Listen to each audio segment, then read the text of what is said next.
गृह विज्ञान टॉपिक संख्या 16। टॉपिक का नाम है वस्त्रों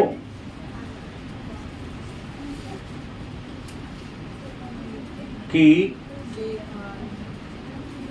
देखभाल।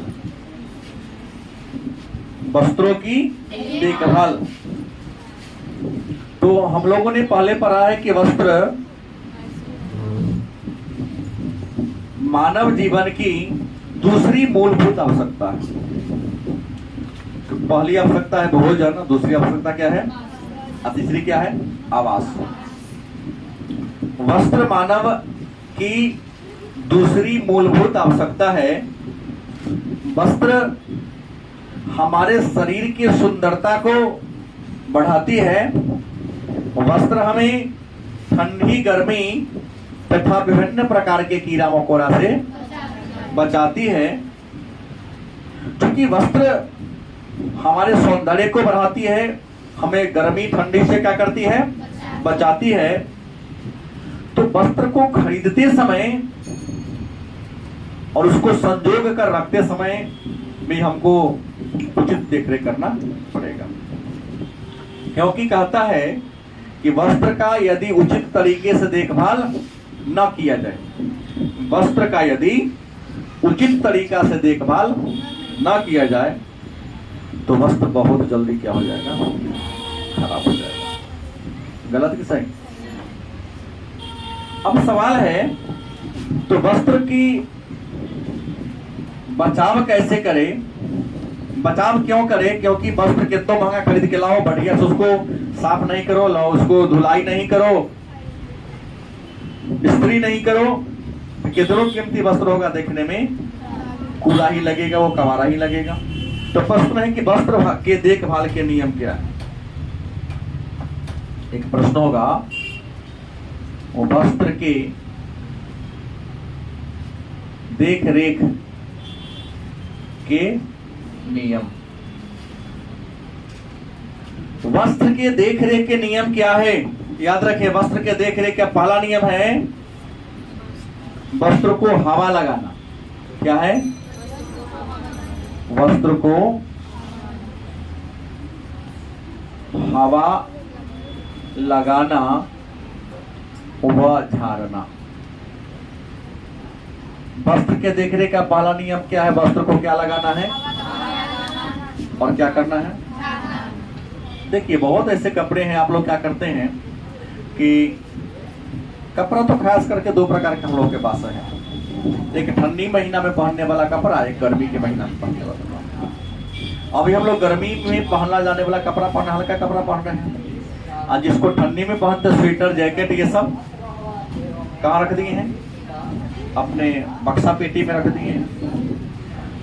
होली के बाद रख देते हैं और पुनः छठ में निकालते हैं। 3-4 महीना गैप आ गया तो नियम कहता है कि हर 15 दिन पर 20 दिन पर अपने बक्सा पेटी में से निकाल कर उसको थोड़ा देर हवा लगा देना। ऐसा करने से क्या होगा? उसमें कीड़ा मकोड़ा नहीं लगेगा, बदबू उसमें नहीं आएगी, वस्त्र टिकाऊ बना रहेगा।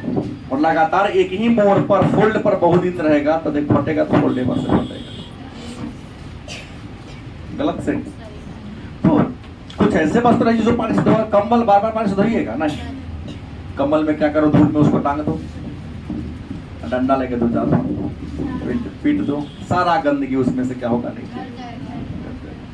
तो पहले हवा लगाओ ताकि रेशा उसमें कीड़ा मकोड़ा ना आए। ऐसा करने सबका वस्त्र सुरक्षित रहेगा। दूसरा है कटे फटे वस्त्र का मरम्मत। कटे फटे वस्त्र का मरम्मत। एक आप लोगों में बुराई है, हम में भी बुराई हो सकती है, लेकिन ऐसा करना, मान लिया कपड़ा पुराना हो गया, फट गया, कट गया, खोल के रख देना ही, उसको वाश करने से पहले उसको मरम्मत कर देना चाहिए। क्योंकि बिना मरम्मत किया हुआ कपड़ा न धोना चाहिए न उसको इस्त्री करना चाहिए। क्योंकि मान लिया कि आप कर देते हैं, अचानक कहीं आपको जाना है, अरे कपड़ा तो है ही, निकालेंगे तो अरे बटने नहीं है, तो कुछ भी, अगर आज कपड़ा थोड़ा फट गया तो आज ही उसको सी दो, कल के लिए मत छोड़ो। क्या पता कल हलवारी में कहीं जाना हो, सब कपड़ा गंदा पड़ा हो, ये कपड़ा तो भी फटा रहेगा, तब बोली जाने में क्या हो जाएगी, मरम्मत करोगे तब ना जाओगे। तो जो आज डैमेज हो गया आज ही उसको मरम्मत करो, चाहे बटन डैमेज हो, कहीं पर फट गया हो, कुछ भी हो गया हो, तत्काल कर देने से क्या होता है, आपको ये मिलती है। तीसरा, दाग धब्बा चुराना। क्या करना? दाग धब्बा चुराना। कपड़ा पर अगर दाग लग जाए, तो कई बार लिखते समय, कई बार खाते समय, कई बार चाय पीते समय, कई बार बाग बगीचा में घूमते उस समय भी दाग लग जाता है। तो ये नहीं कि कल बाद में साफ कर लिया जाए, आइए तुरंत उसको पानी में डाल दीजिए, क्योंकि ताजा लगा हुआ दाग जल्दी ठीक हो जाता है, लेकिन दाग जैसे जैसे पुराना होगा उसको छुड़ाने में आपको क्या होगी, परेशानी। तीसरा नियम, वस्त्र को उनके प्रयोग के अनुसार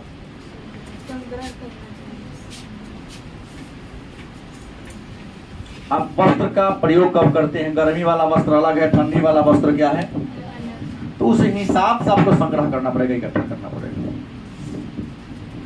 देखिएगा, एक ही जगह ऊनी और सूती कपड़ा मत रखो। अलमीरा में अलग अलग रैक होते, बने होते हैं, तो जिसमें आप ऊनी रखें उसमें सूती वस्त्र रखो। नहीं तो जो ऊनी कपड़ा होता है वह एक विशेष प्रकार का प्रोटीन का बना होता है, कीड़ा उसमें जल्दी लग जाता है, तो उसका कीड़ा तुम्हारे सूती वाला में क्या हो जाएगा। एक नियम कहता है, कभी भी रेशमी कपड़ा हो तो जहां भी फोल्ड करो वहां पेपर बिछा दो, लगा दो अंदर। कभी आप लॉन्ड्री करवाए होंगे? लॉन्ड्री किसे कहते जानते हैं?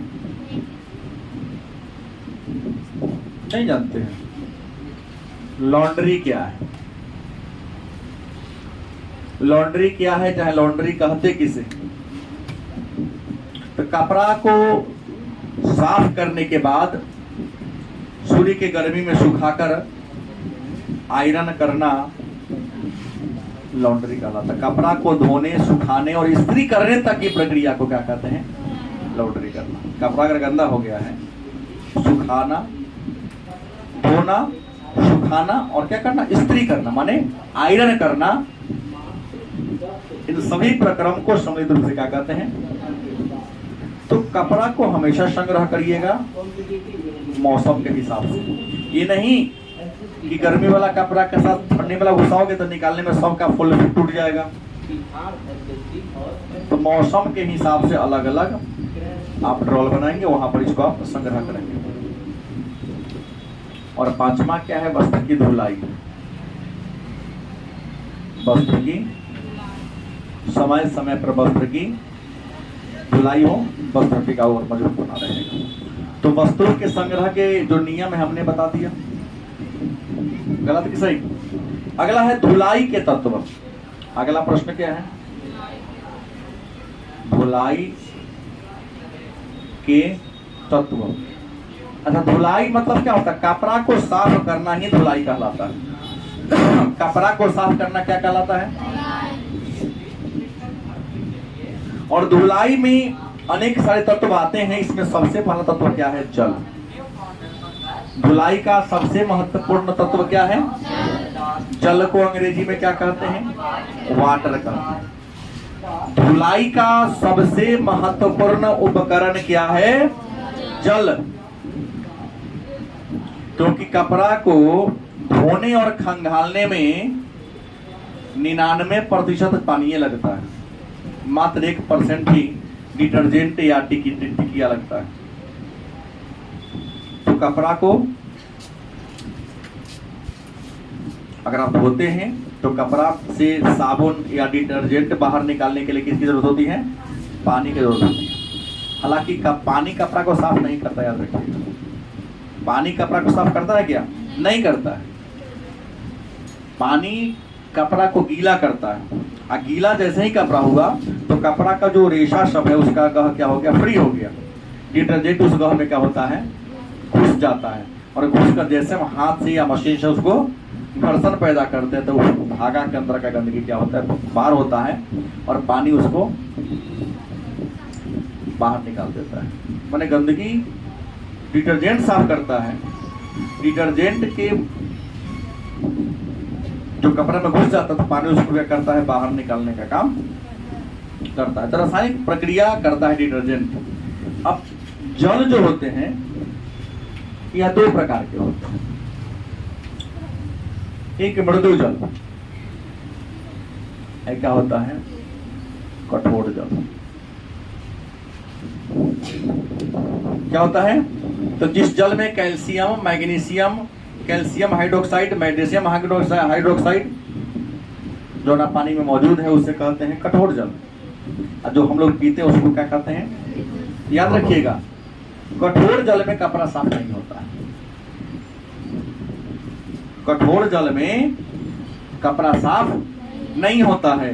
कपड़ा साफ करने के लिए भी मीठा जल होना, हैंड पंप के पानी से, नल के पानी, मीठा पानी, इसमें साफ आपको होगा। समुद्र में जाके कपड़ा पीछो, कपड़ा साफ होना नहीं होगा क्योंकि पानी नमकीन है। बात समझ गए। तो मृदु जल में कपड़ा साफ होता है, लेकिन अगर जल कठोर है, कपड़ा उसी में साफ करना है तो गर्म करके या कुछ और भी प्रक्रिया जिसके द्वारा आप जल की कठोरता को दूर कर सकते हो। तो मृदु जल की बात कर छोड़ते हैं यहाँ, तो कठोर जल की बात है।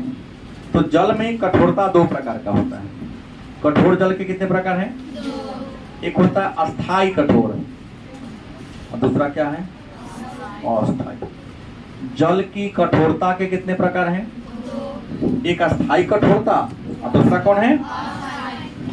अब प्रश्न होगा कि अस्थाई कठोरता और अस्थाई कठोरता, कहेंगे अस्थाई कठोरता किसे कहेंगे, तो कहता है जिस जल में कैल्शियम व मैग्नीशियम, तो कैल्शियम, जिस जल में कैल्शियम और मैग्नीशियम के कार्बोनेट होता है, तो कैल्शियम और मैग्नीशियम के कार्बोनेट के मौजूदगी के कारण जल अस्थाई कठोर हो जाता है, सॉरी अस्थाई। और अस्थाई कठोरता के लिए जीवार कारक कौन है, तो यहां कार्बोनेट होगा और यहां कैल्शियम एंड मैग्नीशियम का सल्फेट। तो कैल्शियम और मैग्नीशियम के सल्फेट के कारण जल अस्थाई कठोर होता है और कैल्शियम और मैग्नीशियम के कार्बोनेट, यहां देखो सल्फेट और मैग्नेट, सॉरी कार्बोनेट। तो जल के अस्थाई कठोरता के लिए कैल्शियम और मैग्नीशियम का सल्फेट जिम्मेवार है और जल के अस्थाई कठोरता के लिए कैल्शियम और मैग्नीशियम के कार्बोनेट जिम्मेवार है। कोई दिक्कत। तो जल दो प्रकार के होते हैं। कठोरता को दूर कर देखिएगा, दो भी लोग अगर पानी में जाते हैं दो कपड़ा को साफ करने तो चूना पर फेंक देता है। क्या चीज देता है, अगल बगल में चूना या ब्लीचिंग पाउडर, तो फायदा होता है इससे। उन्नति निकल रही है तो जाओ। फायदा दो होता है, कहोगे फायदा क्या होता है, जैसे चूना फेंकेगा ना तो चूना क्या करता है, जल में जितना गंदगी होला तो सबको प्रतिक को बिठा देता है, पानी एकदम फ्रेश हो जाएगा। और दूसरा जोंको नहीं आएगा, वो कोई कीड़ा नहीं घुस पाएगा। ब्लीचिंग पाउडर भी फेंक देने से जितना दूर में ब्लीचिंग पाउडर का छिड़काव करोगे तो पानी में जितना भी गंदगी घुला हुआ रहता है सारा पानी के गंदगी का जमीन पर अब पानी साफ दिखने लगेगा। देखिए जैसे छठ पूजा होता है तो अगर किसी पोखरा में आप पूजा करने जाते हैं तब पोखरा के चारों तरफ लोग सफाई कर देता है, अब पोखरा में चूना का छिड़काव कर देता है या ब्लीचिंग पाउडर कर देता है, एकदम कड़िया में कड़िया पानी रहेगा। अब क्या हो जाएगा, उजला हो जाएगा पानी। ठीक है, भरोसा आपके बात पर सर हमको नहीं है तो 2 रुपया खर्चा कर रहे हैं। एक बाल्टी लखनदरी का पानी भर लेना है, उसको 2 बड़ा भागों में क्या कर देना है, बांट देना है। एक बाल्टी में चूना छीट दो, एक बाल्टी में चूना, जो ना चूना छीटोगे ना 5 मिनट के बाद बाल्टी के पानी निकलेगा, पीने लगे उजला हो गया। जना में नहीं चूना डालोगे ना, अब महक भी खत्म हो जाएगा उसमें, और कीड़ा मकोड़ा भागेगा दूर चूना से। जैसे तुम्हारे घर में अगर कीड़ा मकोड़ा ज्यादा घुस रहा है, जोंक ज्यादा आ रहा है, छोटा मोटा सांपू ज्यादा आ जा रहा है, और तुमको नहीं हम उसको मारेंगे नहीं तो चूना छीटो दरवाजे, तुम्हारे घर में घुस नहीं सकता है। घर के अगर चारों तरफ चूना क्या करो, तो जैसे चूना पर से होकर ससरेगा ना, उसके बॉडी में अपने कटना शुरू हो जाएगा। क्या हो रहा है, रेंग कर चलने वाला जीव है, तो उसके बॉडी पे जैसे चूना सटेगा, रिएक्शन करेगा, उसके शरीर से खून निकलना क्या होगा, अपने भागेगा वो। तो कीड़ा मकोड़ा उससे क्या होता है, तो भागता है। तो धुलाई का पहला उपकरण क्या हो गया, दूसरा क्या होगा, साबुन। धुलाई का दूसरा उपकरण क्या है, साबुन, जिसको हम लोग क्या कहते हैं, टिकिया कहता है, हर का डिटर्जेंट भी आ गया है, इसे अंग्रेजी में सॉप कहते हैं। साबुन क्या है, तो साबुन एक प्रकार का एक धुलाई का एक उपकरण है, जो आपके हमारे शरीर में क्या, आपके शरीर में जो तेल वाला चीज है, जो तेल वाला गंदगी है, अगर आपके बॉडी पर चिपका हुआ है, तो पानी के साथ अभिक्रिया करके आपके बॉडी से तैलीय गंदगी को बाहर निकालने का क्या करते हैं, काम करते हैं। जैसे आप काम कर रहे हैं, बहुत सी धूल का नीचे बैठ गया है, पानी से धोइएगा तो कम निकलेगा, लेकिन पहले पानी से करो, फिर साबुन लगा के थोड़ा सा रगड़ोगे तो देखना पूरा उसके साथ आपके हाथ का गंदगी क्या हो जाएगा, बाहर निकल जाएगा। जैसे आप कोई काम करो, आपके हाथ में कजली लग गया, ग्रीस लग गया, तो कजली लग जाए चाहे ग्रीस लग जाए, तो क्या करो, आप हाथ में साबुन लगा लो, और गर्म पानी से ज़्यादा देर तक ये थोड़ा सा करो, सारा कजली को क्या कर देगा, बाहर निकाल देगा। या तेल लगाकर काम करो, तेल जैसे लगा लोगे हाथ में, तो कजली ग्रीस तुम्हारे हाथ में चिपकेगा नहीं। अगर चिपक भी गया तो थोड़ा सा साबुन या सर्फ का यूज करके आप बाहर कर सकते हो। तो साबुन क्या है, तो वस्त्र को या शरीर को धोने के लिए प्रयोग में लाया जाने वाला एक तत्व है। अब कहोगे सर साबुन बनता किससे है, साबुन बनता है जल प्लस लाई प्लस तेल। लाई और तेल में जल को मिलाकर बर्तन में रख के निश्चित टेम्परेचर पर क्या किया जाता है, गर्म किया जाता है। गर्म करने का जब गाढ़ा हो जाता है, निश्चित संचा में रख के उस तैयार के साथ क्या करते हैं, बनाते। लाई एक प्रकार का फैट है, वसा है, क्या है, वसा है, जैसे चिकनाई वाला चीज को ये करता है। और साबुन को बनाने की प्रक्रिया को हम साबुनीकरण के नाम से जानते हैं। तो प्रश्न आया कि जल मतलब पानी, तेल का मतलब जान ही रहे हैं, लाई है क्या, तो लाई एक क्षारीय विलयन वाला कठोर पदार्थ है।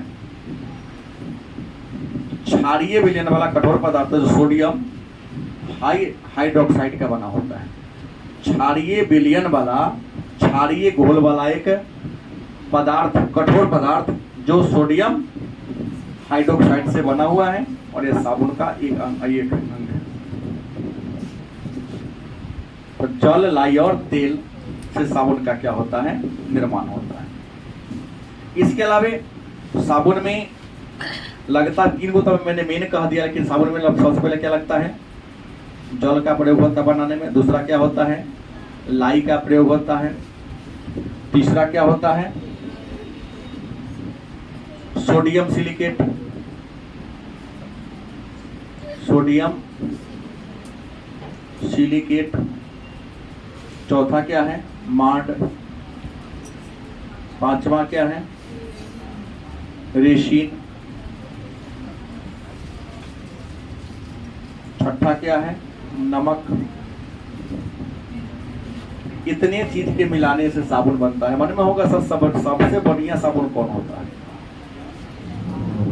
तो पहले तो जान लें कि साबुन 2 प्रकार के होते हैं। साबुन के अगर प्रकार की बात करें तो साबुन कितने प्रकार के होते हैं, साबुन 2 प्रकार के होते हैं। एक कठोर और दूसरा कौन है? मुलायम। साबुन कितने प्रकार के होते हैं? कठोर वो है जो जिसको बहुत टाइट होगा, जिसको रगड़िएगा तो जल्दी खियाएगा ना, वो उसे क्या कहोगे? एक ऐसा है कि जैसे हाथ पर पानी पड़ेगा घोलना शुरू हो जाएगा, उसे क्या कहोगे हम? मुलायम साबुन कहेंगे। क्योंकि सर सबसे बढ़िया साबुन कौन होता है? मुलायम साबुन सबसे बढ़िया होता है। अगर हम पहचानेंगे कि ना, तो जिस साबुन को आप आर पार देख सको, शीशा की तरह है ना, पियर्स है ना के ना है, कई साबुन है जिसका आप आर पार देख सको, वही साबुन बढ़िया होता है। लगाने में उसी के ज्यादा यूज करना चाहिए। देखिएगा साबुन में मैक्सिमम साबुन बाथ साबुन होता है, मतलब मलमूत्र के बाद जो साफ करते हैं उसके साबुन सब लोग नहाते हैं मैक्सिमम का लोग, जबकि नहाने का साबुन क्या होता है? थोड़ा अलग होता है। तो हमेशा मुलायम साबुन का प्रयोग करना चाहिए ताकि आपके त्वचा की कोमलता क्या रहेगी? बनी रहेगी। नहीं तो वही तो आज लोग लाइट वो आए डिटॉल, ये सब तो कोनो ठीक साबुन साफ नहीं, उससे अच्छा पियर्स ठीक ठाक साबुन है। आपके त्वचा की कोमलता को क्या रखेगा? उसमें जो केमिकल यूज किया गया है आपके त्वचा के लिए क्या है? ठीक ठाक। बाकी आपके त्वचा को तुरंत निखार लाएगा, लेकिन बाद में हानि कर देगा। अगर हार्ड साबुन से कपड़ा को धोते हैं तो कपड़ा को जल्दी से साफ कर देगा, लेकिन कपड़ा का रंग तुरंत डाउन कर देगा। इसलिए कोमल साबुन का यूज हमेशा करना चाहिए। कल इसके बाद का टॉपिक इसी बस।